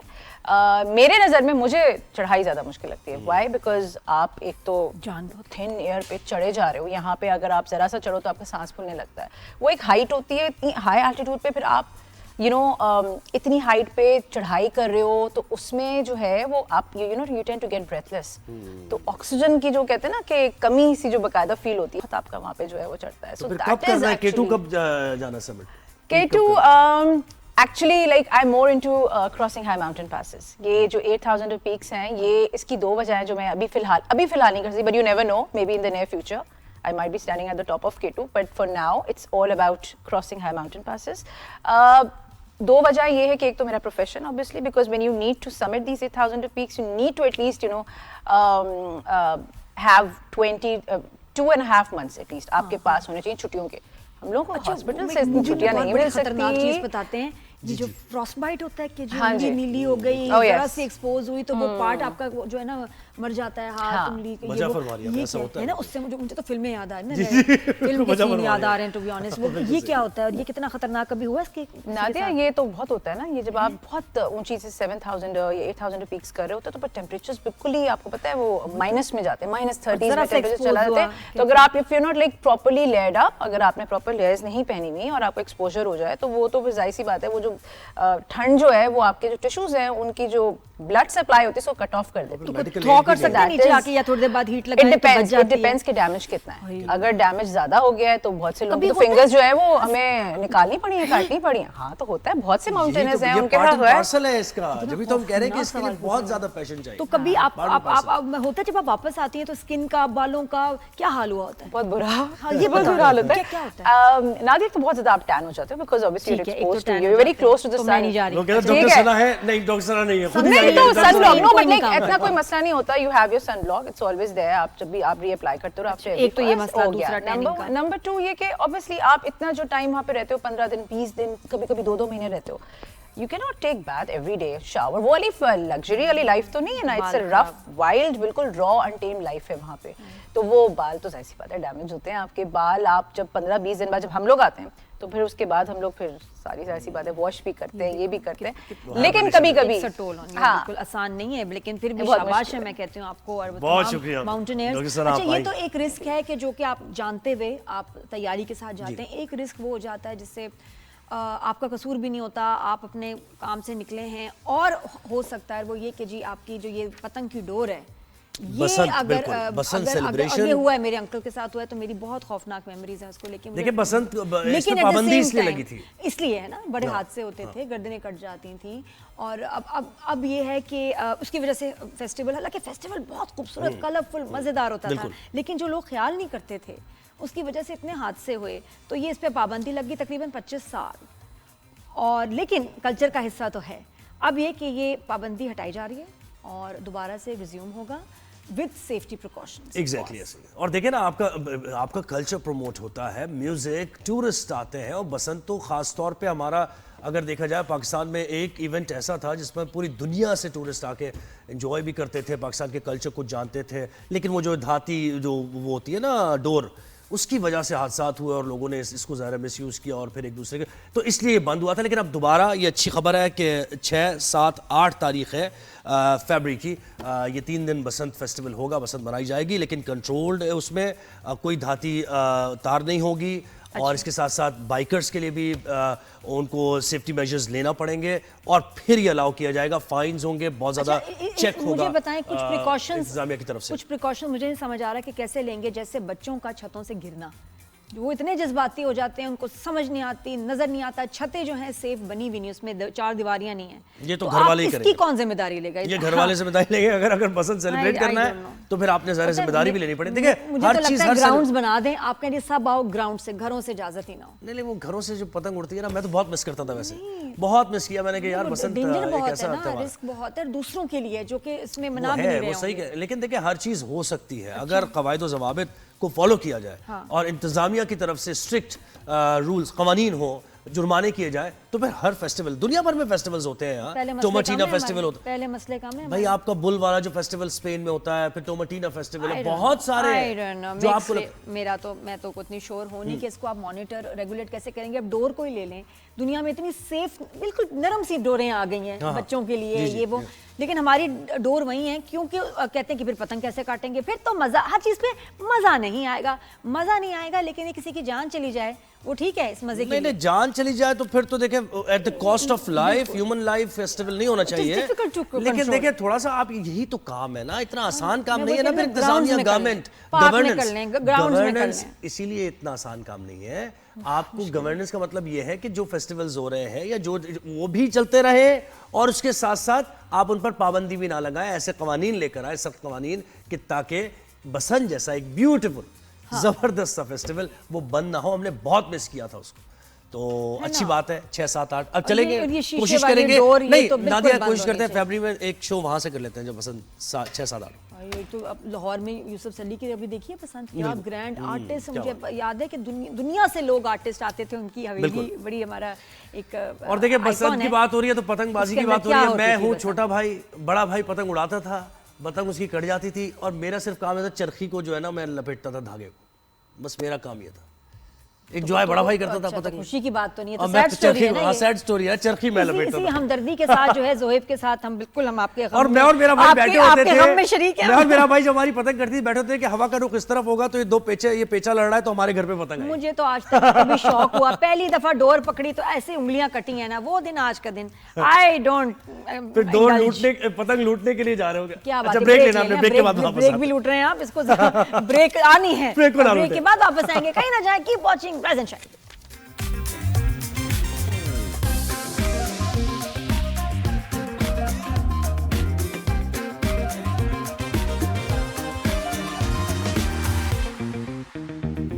Welcome back after the break. Rise and shine में आप सबको गुड मॉर्निंग। और सेकंड आवर में हमारे जो है ना ज़रा एंटरटेनमेंट भी शुरू हो जाती है और थोड़ी देर में हम बड़े कमाल हमारे एक्टर है अली अंसारी, ज़बरदस्त इसके ड्रामे होते हैं और आजकल तो पता नहीं कोई इसका कोई गोल्ड टच है, जिस प्रोजेक्ट को हाथ लगाता है, जिसमें कास्ट होता है वो हिट नहीं सुपर हिट होता है, चाहे 7 बजे का स्लॉट हो, 10 बजे का स्लॉट हो, रात सुबह 3 बजे का स्लॉट हो। अली अंसारी को सब देखना चाहते हैं, क्या ऐसी बात है। और अब जो प्रोजेक्ट आ रहा है उसमें बेगम के साथ, सबूर के साथ शी इज एक्टिंग, तो उस पर भी बात करेंगे फासले के बारे में। और एक सुपर हिट बच्चे से हमारे पास सुपर हिट एक बच्चा भी है जो कि साइंस एंड टेक्नोलॉजी मेडिसिन के मैदान में वंडर्स कर रहा है, पाकिस्तान का नाम रोशन कर रहा है भाई, जाबिर अली। बिल्कुल ऐसा ही है। और देखिए झंग से ताल्लुक जाबिर अली का, और जिन हालात वाक़यात में तालीम हासिल की, यानी वो मौक़े भी मौजूद नहीं थे। ठीक है, लोग कहते हैं, लोग एक्सक्यूज़ देते हैं, अपने पेरेंट्स से कंप्लेन कर रहे होते हैं, हमारे पास ये नहीं है, मोबाइल नहीं है, चाहे स्कूल नहीं था, ये नहीं था। उसने किसी भी चीज़ को हर्डल महसूस नहीं किया और इतनी ऊंची उड़ान भरी है कि स्कॉलरशिप्स ली हैं, ऑक्सफोर्ड पहुंचा और वहाँ पे अब लेबॉर्ट्री में रिसर्च बिल्कुल ऐसी मेडिसिन पर रिसर्च हो रही है और इंसानी जान के लिए जो खतरा है, इस तरह की बीमारियां, उनका इलाज ढूंढ रहा है वो बच्चा। बहुत अच्छी बात है। और देखिए जब आप कोई बड़ा काम करते हैं ना, आपकी तो इज्जत होती है, आपके घर वालों की, आपके खानदान की, आपके शहर की भी इज्जत होती है। बिल्कुल, दुनिया को खतरनाक बीमारी से बचाने के मिशन पर है, मेडिसिन तैयार कर रहा है। तो जाबिर अली हमारे साथ हैं। Good morning, welcome to rise and shine. Jabir क्या हाल है? अच्छा गुड मॉर्निंग। अब बड़े हो गए भाई, अब बड़े हो गए, बच्चे नहीं है। ठीक है, वही मैं सोच रही थी कि अगर ये बहुत ज़्यादा छोटा ना हुआ तो ज़ोहेब। जी जाबिर, ज़रा बताओ अपने बारे में, आप कहाँ बेस्ड हो, ये कहाँ रिसर्च हो रही है, आप रिसर्च किस चीज़ पे कर रहे हैं, ज़रा थोड़ा सा आप क्लियर बताएं। जी, मेरा ताल्लुक ज़िला जंग के एक गांव कुंडल खोखरा से है और बेसिक स्कूलिंग वहीं गांव के स्कूल से हुई और फिर मैंने अपना अंडर ग्रेड और मास्टर्स जो है यूनिवर्सिटी ऑफ एग्रीकल्चर फैसलाबाद से किया। अभी यूनिवर्सिटी ऑफ ऑक्सफोर्ड में मैं डी.फिल इन केमिकल बायोलॉजी में हूं और ये मेरा 3rd ईयर है पीएचडी का। मैं नोवल ड्रग डिस्कवरी और एंटीबायोटिक रेजिस्टेंस पे वहाँ काम कर रहा हूँ। अच्छा, तो ये यानी एंटीबायोटिक, तो हम ये कहते हैं कि हर मर्ज का इलाज पाकिस्तान में तो यही है, छोटी सी बीमारी हो एंटीबायोटिक ले लेते हैं हम हर चीज़ के लिए। मुझे बताएं कि कोई ख़ास ऐसी बीमारी जिस पर आप रिसर्च कर रहे हो, जिसकी अभी तक मेडिसिन तैयार नहीं हुई है, इस पर कोई काम कर रहे हैं आप? जी, हम एक ब्रॉड स्पेक्ट्रम एंटीबायोटिक पे काम कर रहे हैं। हम बैक्टीरिया के अंदर एक मैकेनिज़्म होता है ऑक्सीजन सेंसिंग का, तो हम उस ऑक्सीजन सेंसिंग मैकेनिज़्म को स्टडी करके हम ये चाहते हैं कि हम बैक्टीरिया का ऑक्सीजन सेंसिंग मैकेनिज़्म को स्टॉप करके नए एंटीबायोटिक्स बनाएं। अच्छा, तो ऑक्सीजन सेंसिंग यानी वो किसी भी बीमारी का बैक्टीरिया हो सकता है, यानी वो तो ये बाकी एंटीबायोटिक्स से ये कैसे डिफरेंट है? बाकी इस वक्त जो ब्रॉड स्पेक्ट्रम की एंटीबायोटिक्स मार्केट में है, ये उससे कैसे डिफरेंट होगी? जी देखें, बैक्टीरिया जहाँ भी मतलब इन्फेक्शन साइट होती है बॉडी के अंदर, इंसानों की बॉडी के अंदर या जानवरों की बॉडी के अंदर, तो वहाँ ऑक्सीजन की कमी हो जाती है उस जगह के ऊपर, तो उसको हेपोक्सिया की सिचुएशन कहते हैं। और बैक्टीरिया जो होता है उस हेपोक्सिया को डिटेक्ट करता है, ऑक्सीजन को डिटेक्ट करता है, क्योंकि बैक्टीरिया को सर्वाइवल के लिए उसको अपने बॉडी के अंदर मेटाबॉलिज्म को चलाना होता है। तो जब ऑक्सीजन की प्रेजेंस में वो होता है तो वो लाइक एरोबिक मैकेनिज़्म होता है उसका मेटाबॉलिज्म का, और जब वो ऑक्सीजन की डेफिशिएंसी में जाता है तो एनारोबिक मैकेनिज़्म हो जाता है। तो ये जो स्विच है, हम इस एरोबिक से एनारोबिक स्विच के ऊपर हम ये सोच रहे हैं कि हम इस मैकेनिज़्म को कम्प्लीटली अंडरस्टैंड करके कुछ ऐसा इसको नोवल ड्रग टारगेट के तौर पे यूज़ करें। नहीं, फिर भी जाबिर समझाना, क्योंकि मेडिकल की बात मुझे बड़ी मुश्किल से समझ आती है, इसलिए मैंने साइंस पढ़ी भी नहीं उसमें कॉलेज में। मुझे ये बताओ कि यानी ये कौन सी एंटीबायोटिक बनेगी जो क्या डिफरेंट काम करेगी, जो रिसर्च है किसके लिए इस्तेमाल करेंगे? जी उसमें ये होगा कि बहुत से बैक्टीरिया जिनमें ऑक्सीजन सेंसिंग का मैकेनिज़्म अवेलेबल है, उन सब बैक्टीरिया को ये एंटीबायोटिक उनके खिलाफ जो होगी वो इफेक्टिव होगी। जैसे कौन सी बीमारियां हैं, कौन से ऐसी बीमारियां जिस पे ये काम करेगी? जैसे कि नमूनिया नमूनिया में और वैसे कोई इतनी इफेक्टिव एंटीबायोटिक नहीं है, आप कह रहे हैं ये वाली जो है ये फर्स्ट ऑफ इट्स काइंड होगी जो काम करेगी इस पे, सही कह रहे हैं? जी ये नेक्स्ट जनरेशन एंटीबायोटिक होगी जो कि एक नोवल मैकेनिज्म पे होगी।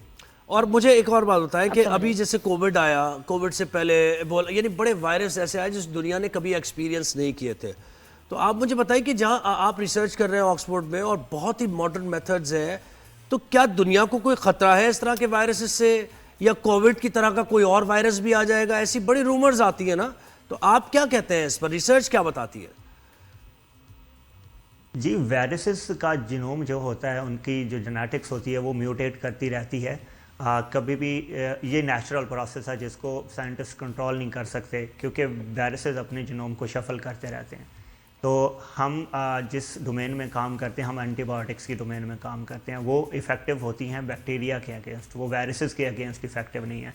तो अगर हम एंटीबायोटिक रेजिस्टेंस की बात करें तो एंटीबायोटिक रेजिस्टेंस को इस वक्त साइलेंट पैंडेमिक कहते हैं साइंटिस्ट, क्योंकि एक्सेसिव यूज़ हुए हैं एंटीबायोटिक्स और इम्प्रॉपर यूज़ हुए हैं, जिस वजह से एंटीबायोटिक रेजिस्टेंस जो है वो बैक्टीरिया के अंदर क्रिएट हो गई है। और सिंपल इन्फेक्शन जो है अभी हार्डर हैं, ट्रीटमेंट उनका हार्डर हो गया है, क्योंकि एंटीबायोटिक्स उस तरह से इफेक्टिव नहीं रही और अपनी एफिकेसी डेली लूज करती जा रही है। That's so true. जाबिर जरा बताओ अपना सफर भी ऑक्सफोर्ड तक, कैसा वहाँ का माहौल है, कितने अरसे से हो, वहाँ की लैब्स कैसी हैं, जरा थोड़ी से बताओ ना, जरा माहौल कैसे है?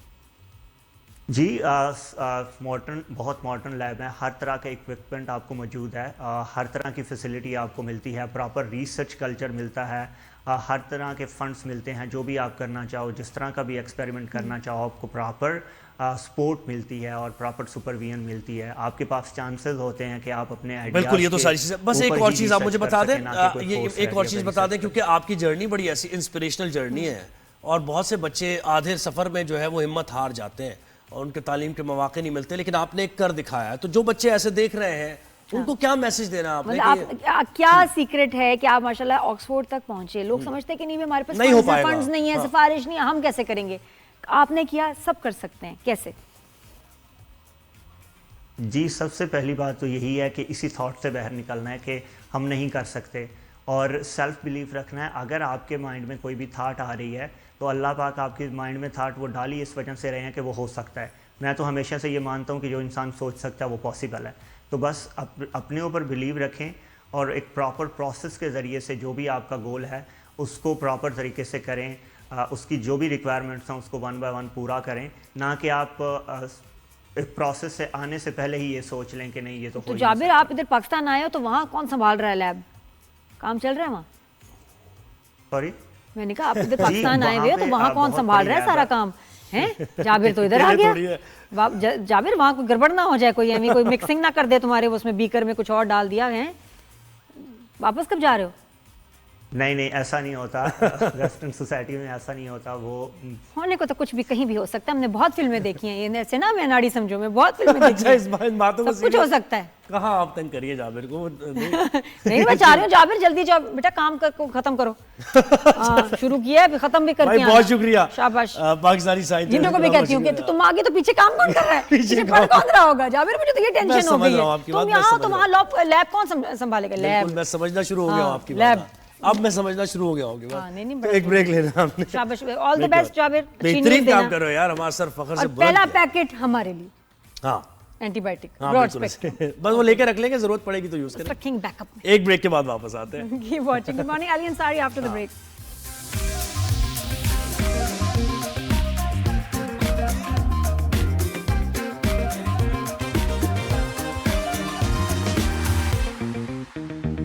Welcome back after the break. और कुछ साल पहले जब शादी हुई अली अंसारी की सबूर से, तो बड़ी सबने इंडस्ट्री ने खुशियां मनाई। इतने प्यारे दो इंसान जो माशाल्लाह शादी के बंधन में बंध गए। अब माशाल्लाह बेटी भी है और काम जो है इतना ज़बरदस्त अली अंसारी का जा रहा है। मैं ड्रामे देखती हूँ, मुझे बड़ी खुशी होती है। हमने साथ भी काम किया ना, बहन बनी हुई थी, तो मुझे अभी तक कोई बॉन्डिंग है मेरी जुनेद, ये इनके लिए मैं बड़ी कंसर्न रहती हूँ। अच्छा, अली सही है। अस्सलाम वालेकुम, आयमा बाजी। और मैं आयमा बाजी। हाँ जी, कैसे हो Ali? How are you? Good morning. How are you guys? मैं ये बताऊं, मैं 12 मुल्कों के ना चैनल्स ढूंढ रहे हैं और तुम गायब हो, पकड़ में नहीं आते, काबू में नहीं आते। माशाल्लाह इतने बिजी हो कि मुश्किल होता है वली से टाइम लेना। अली कैसे हो? और तुम्हारी ये अभी फेज जो चल रहा है ना ड्रामों का, ये बड़े मजे का है। Honestly, I'm loving your ji dramas. बिल्कुल. Thank you so much. I'm doing very well. Thank you for asking. How about you guys? Hope you're doing great today. हाँ, ऐसा वैसे देख के आई हूँ 3 एपिसोड तुम्हारे। अच्छा, कैसे लगे आपको? उस पे आऊंगी, वेरी नाइस। अच्छा मुझे बताओ, अच्छा, मैरिज लाइफ सबूर और सबूर के साथ अब ड्रामा, जब बेगम के साथ एक्टिंग करें तो मतलब फिर बाद में कोई टेंशन तो नहीं होती? तुम मुझे क्यूज ठीक नहीं दे रही थी, तुम लाइन क्यों भूल गए, तुम दीवार पे क्यों देख रहे थे, या कोई घबराहट, और तुम्हारे बाल क्यों नहीं बन रहे, जल्दी आओ मेरा सीन होने वेट कर रहा है। कोई घबराहट है तो अली कैसा एक्सपीरियंस था सबूर के साथ? तो होती है। सही बात है, मैं समझ सकता हूँ। बट क्या फायदे? You're very right. There's a lot of masala on set, and you have to be on your toes. बड़ा मजा आता है, लेकिन it's a new experience because पहले सबूर के साथ शादी से पहले एक प्रोजेक्ट मैंने किया था नकब, which was for हम TV, right?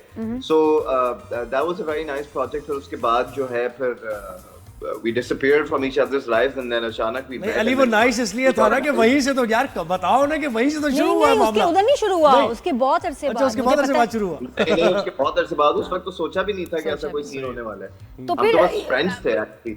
So, but then anyways, then we got married. फिर बीच में बहुत सारे प्रोजेक्ट्स ऑफर हुए हमें साथ, लेकिन we were like नहीं, हम कुछ अलग होगा, जो दिल को लगेगा वो करेंगे। And then after like around maybe 3.5 years, we came across this project. और ये प्रोजेक्ट पहले मैं कर रहा था and लड़की फाइनल नहीं हो रही थी। करते कराते जो है मैंने सबूर को बोला, मैंने कहा why don't you do it? And she's like, yeah, they've been asking me. पहले मेरे पास आया था, लेकिन I don't know. उस वक्त सबूर was like expecting, तो उस वक्त she couldn't make a decision. And then I was like, यार कर लो, it will be easy because सबूर काम करना चाह रही थी, but she's like, यार मैं कैसे करूँगी? I have to manage the baby as well. So I was like, यार हम दोनों सेट पे होंगे एक साथ, तो the baby's with us. You know? तो वो हमारे लिए काफी वो feasible हो गया, और सबूर के लिए भी काफी feasible हो गया because I really wanted Saboor to start working again, not to take a long gap. So वो उसके लिए बहुत अच्छा हो। अच्छा वही बताओ फिर बात की, जाके बोलते हो कि सबूर क्या कर रही हो, बाल बना रही हो, अभी तक शॉट वेट कर रहा है, जल्दी आओ। क्या मसले होते हैं सेट पे जब मियां बीवी साथ काम कर रहे हो? बस यही होता है कि यार आ जाए, ये हो गया, वो हो गया, उससे काम सही नहीं किया, उसने ये नहीं किया, ये चीज अरेंज नहीं है, वो नहीं है। बट ओवरऑल एक जो अच्छी चीज मुझे लगती है, you know how you have someone on set जो सबको मोटिवेट कर रहा होता है कि जल्दी करो, come on let's get the scene done, जल्दी बैकअप कराएंगे, आज ये टारगेट है, let's get not the laid back attitude कि सीन होगा नहीं होगा, कि काम करना है। तो me and Saboor are like that actually. So वो एक और एक 11 हो जाते हैं, और साथ में गुड़िया भी है। अच्छा ये बताएं, सेट पे बेबीज डे आउट भी हो रहा है, एवरी डे गुड़िया होती है, तो वो अब आप दोनों का सीन आता है, तो how do you manage? We have our help with us. We have our nanny, right? So, but the thing is कि उसके साथ साथ हम जब सेट पे जाते हैं, अगर लोकेशन हमारी कोई साफ सुथरी हो या करीब में हो, this and that, so then we're there. Otherwise, अगर कोई लोकेशन बहुत दूर है या आउटडोर है, stuff like that, so then obviously we don't take the baby. और वो साइड बाय साइड कुछ पार्ट टाइम पे वो काम भी चल रहा है वीडियो का, सबूर की सारी वीडियो आप बना रहे हैं, ये ड्यूटी भी आपकी सर कंटेंट में उसका करना होता है। I mean when it comes to like pictures कि अगर हम कहीं किसी गेट टुगेदर पे गए हुए हैं या ट्रैवल कर रहे हैं तो then obviously the content the cameraman is me, right? But if like we are here and कोई और चीजें चल रही है then Sabur has her team, तो वो उस पे मैं कहता हूं शुक्र यार। बिल्कुल सही। अली माशाल्लाह मैं देखा आप तुम्हारा को ना स्लॉट मैटर नहीं करता, 7 बजे का ड्रामा 10 बजे का drama, you make it work. कोई गोल्ड टच है तुम्हारा क्या? सिलेक्शन ऑफ प्रोजेक्ट है या इतना कमाल एक्टिंग करते हो कि हीरोइन भी हिट हो जाती है, तुम भी हिट हो जाते हो, ड्रामा भी हिट हो जाता है, ये क्या वजह है? बस I don't know, I think it's a matter of luck, I think it's a matter of choosing a good story. ये है कि बस alhamdulillah I've just been very lucky that the past projects I've done, the 4 past projects that I did went really well.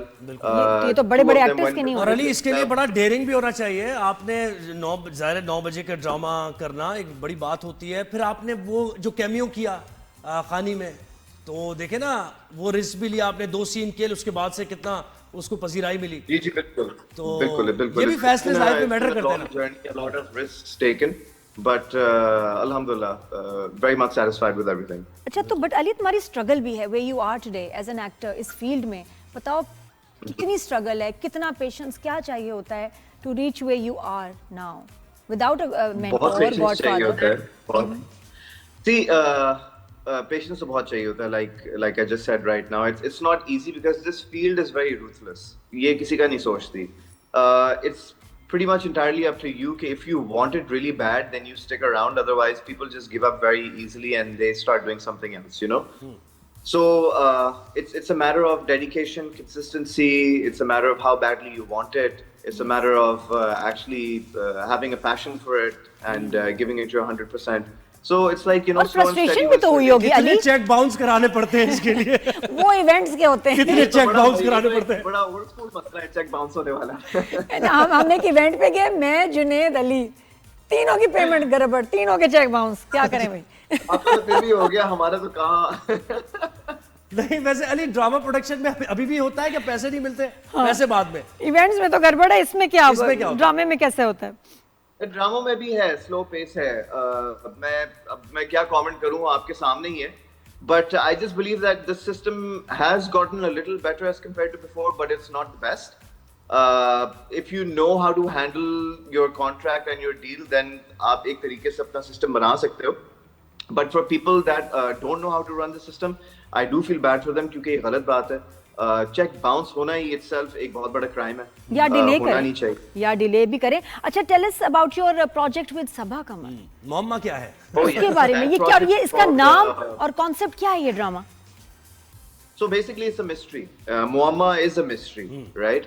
And वही आपने अगर एक teaser देखा होगा कि जहां कौन है, क्या करती है, यही तो मुअम्मा है, right? So it's a very nice project. It's written by Imran Nazir, directed by Shaq, and what would you like to know about the project? Because वो मैं उसके elements अगर अच्छा, सबा के साथ एक्सपीरियंस बताओ। सेल्फी मोहम्मा है ना, आप क्या बता पाएंगे उसके बारे में? कुछ नहीं बताएंगे, आप सबा के बारे में बताएं। सबा टीजर ही खतरनाक है ना, टीजर ही खतरनाक है। सब ये लो हट दोगी, मैं फिर करूंगी ना फंबल फिर। सबा कमर के साथ कैसा एक्सपीरियंस रहा काम करने का?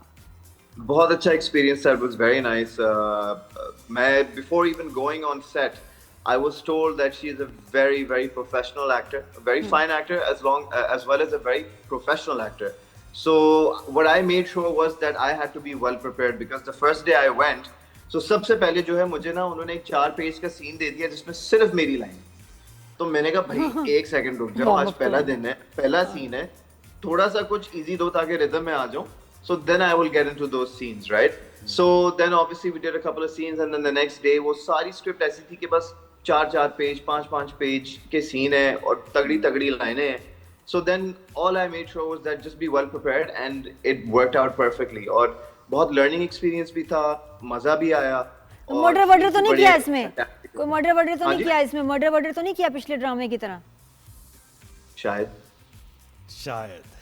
ठीक हो जाओ तुम अली। ठीक है। शायद देखिए आपको तो मिस्ट्री में रखना है ना, क्योंकि आपके पास न्यूज सबसे पहले पहुंचती है। ओ ऐसे वैसा बिल्कुल, मैं भी देख के आई हूँ बल्कि है ना, एपिसोड्स। आपके पास सबसे पहले पहुंचती है। अच्छा ये और सबसे पहले आप हो जाती है। है ना, तो इसलिए मैंने कहा कि फासले का भी जरा सबसे पहले मुझे कोई एक्सक्लूसिव बात बता दो अली, जो किसी को फासले का तो बड़ा अच्छा एक्सपीरियंस जा रहा है, वो डायरेक्टेड बाय फहीम बर्नी ना, सो इट्स ऑलवेज बड़ा एंजॉय किया होगा तुमने तो, हंसते गाते नाचते प्रोजेक्ट किया होगा। Is a lot of fun. बिल्कुल बिल्कुल, अभी तक चल रहा है, we're still shooting it, it's we're working on it very like in detail, so बाकी आपने बताया नहीं कि आपको लगा कैसे।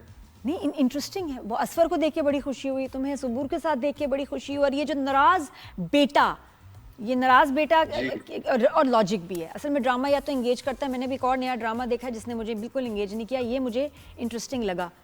तो आगे जाके मुझे लगता है और भी स्टोरी मजे की होगी। नाराज है बाप से, अच्छा। दूसरे शहर चले गए, वापस आ गए अब, लेकिन सबूर इसको ये करता था, लेकिन कॉलेज में ऐसी बात हुई, थोड़ा सा उसने मजाक उड़ाया, प्रैंक किया, तो you don't like her now क्या, या आगे डेवलप हो सकती है फीलिंग्स?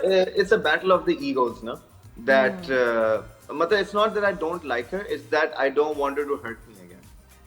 सही। अच्छा अली मुझे बताएं कि मूवीज वगैरह में कभी ये नहीं हुआ कि जरा मूवी एक्टर बड़े पर्दे पे आते हैं, या ऑफर्स हुई रिजेक्ट कर दी, या इंडिया से कोई ऑफर हुई? आई है, ऐसी बात नहीं, ऑफर्स आई थी मुझे एक दो मूवीज की, लेकिन unfortunately due to some reasons वो एग्जीक्यूट नहीं हो पाई, मतलब वो शूट ही नहीं हो पाई वो मूवीज। तो बट ये है कि इंशाल्लाह ऑब्वियसली पाकिस्तान के सिनेमा को जो है हमने एक ग्लोबल प्लेटफॉर्म पे तो लेकर आना है, but right now I think dramas are the key focus at the moment, and people all around the world are really loving it, and it's really put Pakistan on the map in terms of potential. So I think everybody's prime focus is there, but I'm sure कि जैसी कोई अच्छी productions आएंगी films की और हमारे cinema को revive करने की कोशिश की जाएगी, तो I'm sure not only me but every other actor will pursue that opportunity. अच्छा अली, तुमसे एक शिकायत है सबको कि तुम्हें 5 साल बाद मिलो, 8 साल बाद, 10 साल बाद मिलो, वैसे ही होता है। वैसे के वैसे ये जो बेबी फेस है, क्यूट फेस, ये कोई सही बात यार नहीं है। मैं पहले मैं सोचता था ऐसी क्या वजह, ये क्या राज है, हैं? कौन सी क्रीम लगा रहे हो? नहीं ये जो है ना, I think it's just good genes, good genetics, because मैं ना काफी टाइम से सोचता था, I felt a lot that यार maybe one reason why I was struggling to get certain roles that I wanted was because maybe I looked young, right? But now I've come to the point that I think that my face is always going to be like this, and it's a plus point for me because now I feel the people that started with me are starting to look a little older, you know. And I'm just looking the same way. मुझे लगता है अली की positivity है जो नजर आती है, मुझे लगता उसकी है वजह इस से पे रिसर्च भी होनी चाहिए। रिसर्च होनी चाहिए। 2017 से तो मैं आप थोड़ा कोऑपरेट करें लैब में, आपका हम चाहेंगे थोड़ा सा अली मुझे नमूना दे दें, हम इस पे कोई एक्सपेरिमेंट करें अली अंसारी का, क्यों इतना मुझे यंग बताया लाइबा खान के साथ जो Play a lot drama of आपने किया कफारा, वो भी बड़ा जबरदस्त हिट हुआ, वो कैसा एक्सपीरियंस रहा था? Kafara was a very, very good experience because हमने शूट उसको बहुत मजे से किया था. We knew that project was for 9 p.m. But the thing was that the script was really nice because Shafia के साथ मैं 3 projects कर चुका and all 3 of them have been really, really successful. So Kafara was good, and once it released और जो उसकी hype मची थी, उससे पता चल रहा था कि यार this project has done really well and it reached the 2 billion club on YouTube. So that was an accomplishment, it was an achievement. वो एक अलग बात है that 9 PM के slots जो long serials होते हैं बल्कि उनके reviews नहीं किए जाते, ये क्यों है? but ये है कि और मुझे लगता है कि इसको वो वाली जो है ना इंपॉर्टेंस जो मिलनी चाहिए, अब तो कोई स्लॉट मैटर ही नहीं करता, सब कुछ यूट्यूब पे अवेलेबल है। डू यू थिंक कि फिर भी हमारे जो है ना स्लॉट वाइज और ये थोड़ी डिस्क्रिमिनेशन हो जाती है, और कुछ बहुत अच्छे ड्रामे वाकई उनके रिव्यूज नहीं किए जाते, शोर नहीं मचाया जाता, सेलिब्रेट नहीं वैसे करते, क्यों? I believe maybe it's just that एक तो जो रिव्यू कर रहे होते हैं ड्रामों को, ठीक है, you have already maybe like 10 dramas to watch throughout the week, ठीक है, it's a huge load. एक तो ड्रामा देखना रोज, वो भी एक बहुत बड़ी रिस्पॉन्सिबिलिटी है, ठीक है. वॉचिंग 8 PM slot, चलो ठीक है, 8 PM slot की अगर बात करें, 10 ड्रामे तो आप ऐसे ही देख रहे हो. अगर आपको लॉन्ग सीरियल्स देखने, वो एडिशनल ड्रामे और वो आपने रोज देखने, ठीक है, वो तो डेली बेसिस का है ना, आपको फीडबैक देनी है डेली पे. I mean, I don't know what to say, but ये है कि तो मुझसे पूछना चाहिए सवाल वैसे पूछना तो मुझसे चाहिए था, मैंने अभी इसके ऊपर ट्रांसफर कर दिया. अली मैं एक और चीज, क्योंकि मैं भी इससे रिलेट कर सकता हूँ, सेरेना के आने के बाद, आपकी बेटी के आने के बाद क्या लाइफ चेंज हुई? मेरी तो बहुत चेंज हुई, बहुत है ना, लाइफ में बड़ी पॉजिटिविटी आ जाती है ना. दिस न्यू सॉरी क्या कह रहे हैं? मैं कह रहा हूँ यानी एक सोच आपकी मजीद पॉजिटिव हो हाँ, जाती है। बेटी के बाद है ना? क्या क्या चेंज बिल्कुल। आया? मैं आपको क्या बताऊं, बस अब जिंदगी का पूरा एक जो मकसद है ना वो बिल्कुल शिफ्ट हो गया है कि मतलब ठीक है, अब पहले काम पे जाते थे, काम के बाद होता था कि यार दोस्त यारों के साथ मिलते हैं, कहीं बाहर जाते हैं, या फिर weekend you would look forward to the weekend, I want to go out, I want to hang out, this that. Now it's just that कि कहीं भी हो बस घर चलो यार, बस घर सही पहुंचो। बात है। तो फिर आप बताओ, you are a better father और अ बेटर हस्बैंड, ज्यादा कौन सा लगता है, नंबर दोगे अपने आप को? I am good at both. Both? I am good at both. I believe ये तो सबूर को बुला के पूछेंगे I think सही है।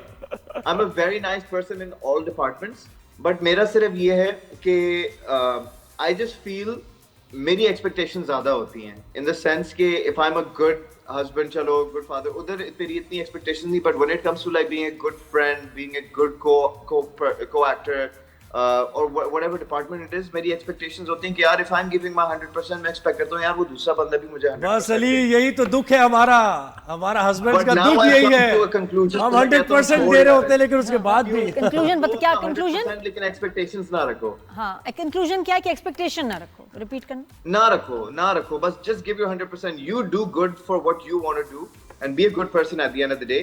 But वो expectations ना रखो, just move on, आगे बढ़ो जिंदगी में यार। You did good, ठीक है, वो दूसरा नहीं दे रहा, ठीक है, आप you should know, presence of mind रखो कि कौन आपके साथ अच्छा कर रहा है। हाँ। वो एक बात थी कि जो आपके साथ अच्छा कर रहा है उसको I think उसको उतना ही दो जितना वो आपके लिए कर रहा है।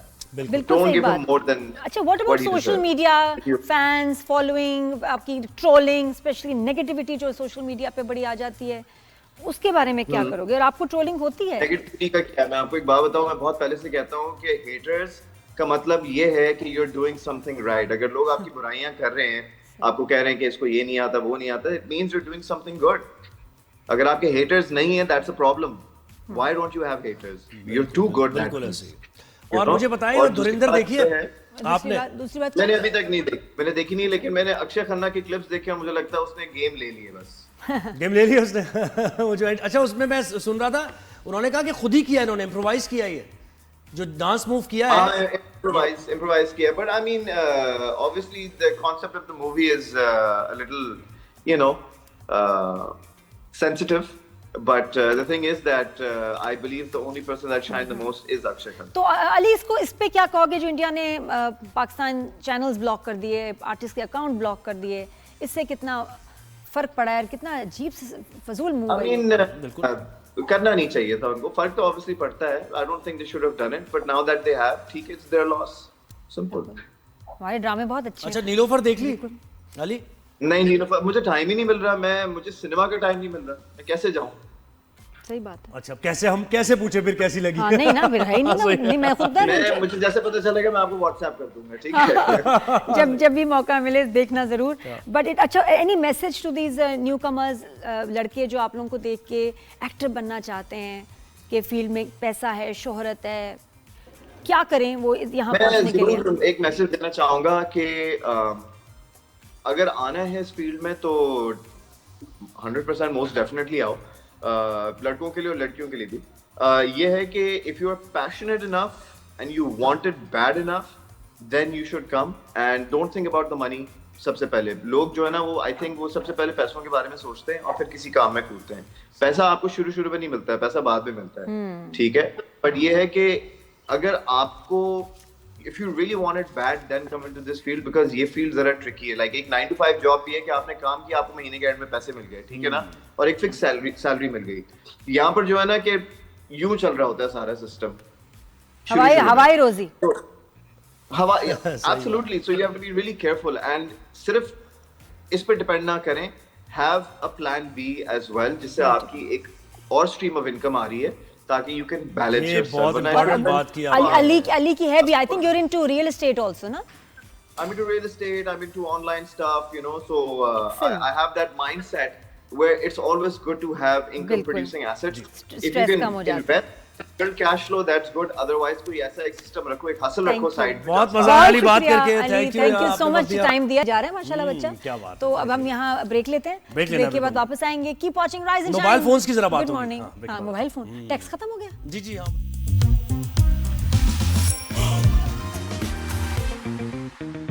जी, welcome back after the break. Good morning everyone. आज शो पैकअप करते करते हम क्यों ना बात करें मोबाइल फोन की। जब इतने इतने महंगे महंगे मोबाइल खरीदते हैं लोग, तो भाई टैक्स भी देंगे ना यार। ऐसे कैसे होगा कि टैक्स नहीं देंगे और मोबाइल खरीद लेंगे महंगे महंगे? मतलब ये क्या बात हो गई यार। 6-6 8-8 लाख के मोबाइल ले रहे हैं लोग, यहाँ पर हम 50,000 का नहीं खरीद पा रहे हैं। इतना क्यों दें टैक्स? तो पहले मोबाइल भी महंगा, ऊपर से टैक्स भी इतना ज्यादा, क्या बात कर रहे हो? ये तो अच्छा हुआ क्या है, ये सेनेट की कायमा कमेटी में जनाब चेयरमैन एफबीआर ने ब्रीफिंग दी और उनसे पूछा कि यही सवाल हुआ उनसे कि भाई आपने ये इतने टैक्सेस क्यों मोबाइल पे ले रहे हैं कि अगर फर्ज करें 3 लाख का मोबाइल है तो उस पर शायद मेरे ख्याल है 1.5 लाख शायद टैक्स देना पड़ता है, ऐसे ही है ना। तो उन्होंने चेयरमैन एफबीआर ने भी यही बात की जो मैं कह रहा था कि भाई आप इतने महंगे महंगे मोबाइल ले रहे हैं, फिर आप ऑन पे करके मोबाइल ले रहे हैं, यानी कि नया मॉडल आया तो मैं ऑन पे करके उठाना चाह रहा हूँ, जल्दी से मुझे दे दो। ऐसे कौन ऑन ले रहा है? उनके बगैर भी मिल रहा होता है। तो चेयरमैन एफबीआर ने कहा कि ऑन पे, तो फिर टैक्स क्यों नहीं दे सकते? तो गाड़ियां ऑन पे मिलती हैं, फोन भी ऑन पे मिलते हैं। जी, उन्होंने बिल्कुल बात की है मामला। बिल्कुल, उन्होंने कहा है जो शख्स आईफोन पर 1.5 लाख रुपए ऑन दे सकता है वो टैक्स क्यों नहीं दे सकता भला? तो खैर ये बात हुई। तो उसके बाद उन्होंने बताया कि भाई मार्च में हम एक रिपोर्ट अपनी पेश करेंगे और उसमें ये कोशिश की जाएगी और इम्कान है कि शायद रिवाइज कर लिए जाए टैक्सेस, यानी कम हो जाए। तो ये क्या आप अगर नया मोबाइल ले जा रहे हैं, लिमिट होती है। आप देखिए, आप 2 करोड़ की गाड़ी ले रहे हैं तो उस पर अगर आप 2.5 लाख टैक्स दे रहे हैं तो समझ आती है मोबाइल फोन इतना महंगा नहीं और हम उस पर गाड़ी के ही इक्विवेलेंट टैक्स दे रहे हैं। It is too much. अगर कोई 4-5 लाख का मोबाइल ले रहा है तो बड़ी मेहनत से ले रहा है और वो भी पैसे जमा कर रहा है। हाँ। उसको भी अजीज है वो फोन। तो ये फेयर बात मुझे नहीं लगती कि जी क्योंकि इतने का लिया अब आप इतना टैक्स दो। नहीं, आप एक अपना एक बेसिक रखें उसमें हिसाब किताब के इतना नहीं होना चाहिए। वैसे गाड़ी पे तो बहुत ज्यादा पहले भी टैक्स लगा होता है, वो अलग होता है। हाँ, वो अलग है। गाड़ी पे तो आधी कीमत का टैक्स है, आधी की गाड़ी आधी। मोबाइल इतना नहीं। दुनिया भर में जिस तरह सेल हो रहा है पाकिस्तान में उससे बहुत ज्यादा महंगा हो जाता है बिकॉज ऑफ द टैक्स। जी, बिल्कुल। That's not fair. I feel कि आप टैक्स लें लेकिन इतना लें कि मुनासिब हो, ये ना लगे क्योंकि गुस्सा उतार रहे हैं हम पे या बदला लिया जा रहा है क्योंकि कोई शख्स अफोर्ड कर रहा है। और वो कैसे अफोर्ड कर रहा है मैं अपना बताती हूँ। 4 साल हो चुके हैं इसको, ये हैंग भी हो रहा है। मेरा फोन जो है कभी कभी इसका स्पीकर भी काम नहीं करता और मैं आपको बताऊं मेरे लिए इतना मुश्किल है नया मोबाइल। जब मैं सोचती हूँ कि यार मतलब आसानी नहीं है। कोई नहीं आ रहा चीन ने। नहीं जी, मैं कोई नहीं आ रहा ये बात सुन के। यानी हर कोई नहीं ऐसे ले रहा होता। 4 साल से मैं इसको बर्दाश्त भी कर रही हूँ। ये बेचारा ऑफ हो रहा है अभी थोड़ा, लेकिन आई एम स्टिल स्ट्रगलिंग। और इतनी आसान और ये बात ये कि जिसने अगर मैं वो लूंगी 4-5 मोबाइल लाख का तो मैंने 5 साल इंतजार भी किया है। इट्स नॉट दैट इजी कि जो 4-5 लाख का मोबाइल ले रहा है वो बहुत बड़ा कोई डॉन है। नहीं जी, आम लोग भी हैं, पैसे जमा कर रहे हैं, हम गले में डाल रहे हैं पैसे। मोबाइल बिल्कुल आम, मैं कोई ऐसे किसी को भी कुछ नहीं मिलेगा। Doesn't make me rich, spoiled, but beautiful हूँ। Rich, spoiled मैं नहीं हूँ उसका मतलब, but I'm rich। क्या कहते हैं, दिल से रिच हूँ। समझ आ रही है? अच्छा, तो खैर मार्च में तय क्या हुआ? तय ये हुआ कि मार्च में एक रिपोर्ट आएगी और रिवाइज किए जाएंगे इंपोर्टेड मोबाइल जो है आईफोन्स वगैरह, इन पे थोड़ी सी ड्यूटी और टैक्सेस कम किए जाएंगे प्लीज। और मैं इंतजार करूंगी अब मार्च तक मैं फोन नहीं लूंगी क्योंकि वो 4 साल वाली जो मेरा टाइम आ गया फोन का, फोन मेरा जो है बेचारा अब कोऑपरेट नहीं कर रहा, तो इसलिए मैं लेकिन मार्च तक का इंतजार करूंगी। क्योंकि अगर मैंने फरवरी में खरीद लिया और मार्च में सस्ता हो गया तो मुझे बहुत गुस्सा आएगा। इनका फोन तो ऐसा है कि ये उस पर कुछ भी कहती है वो आ जाता है। क्या? जो भी आप ये ऑर्डर करती हैं वो आ जाता है, ऐसा फोन है इनका। I don't know what he's talking about. अगर आपको समझ आए तो कमेंट से बताइएगा। बस अब हम इजाजत लेंगे आपसे, मुलाकात होगी कल। अपना बहुत ख्याल रखिएगा। अल्लाह हाफिज।